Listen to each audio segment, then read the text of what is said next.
So అంటే ఇప్పుడు సుచిత్ర గారు మీరు ఇండస్ట్రీలోనే కదా, సో మీ పిల్లలు కూడా ఏమైనా ఇండస్ట్రీలో వెళ్దామనే థాట్ ప్రాసెస్ ఏమైనా ఉందా?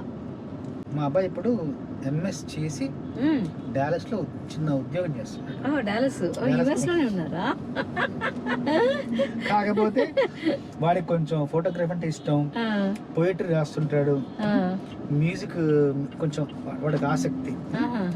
పాప శాస్త్రీయంగా సంగీతం నేర్చుకుంది. సూపర్. మన శ్రీరంగం వేణు గారు ఉన్నారు కదా, శ్రీరంగం వేణు గారి దగ్గర తను సంగీతం నేర్చుకుంది పాప.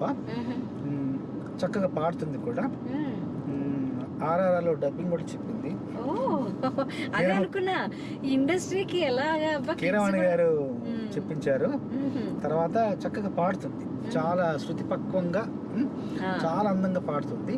ఇంకా సాధన చేస్తుంది. తను ఇంజనీరింగ్ చేస్తుంది, cyber security engineering, second year చదువుతుంది సిబిఐలో. సినిమా అంటే మనం చెప్పినా చెప్పకపోయినా, బాబు మనం నేర్చుకోమనకపోయినా కూడా మన నుండి వాళ్ళకి ఆ జన్యువుల నుంచి వాళ్ళకి వస్తాయి, లక్షణాలు ఖచ్చితంగా వస్తాయి. కాకపోతే దాన్ని వృద్ధి చేసుకుని, దాని పట్ల ఆసక్తిని పెంపొందించుకొని వృద్ధి చేసుకోవాలన్న కోరిక ఉంటే అది వృద్ధిలోకి వస్తుంది. కానీ వేరే దారి వైపు మళ్ళీ వెళ్తే వాళ్ళు చెప్పలేము. కాకపోతే మా అమ్మాయి ఇంకోటి ఏంటి తెలుసా, మా అమ్మాయి ఇంటర్నేషనల్ త్రోబాల్ ప్లేయర్. స్పోర్ట్స్ లో కూడా బాగా గట్టిగా ఆడుతుంది. త్రోబాల్ లో చాలా చాలా నేషనల్స్ ఆడింది, మొన్న ఇంటర్నేషనల్ కూడా ఆడొచ్చింది, గెలిచి వచ్చింది కూడా.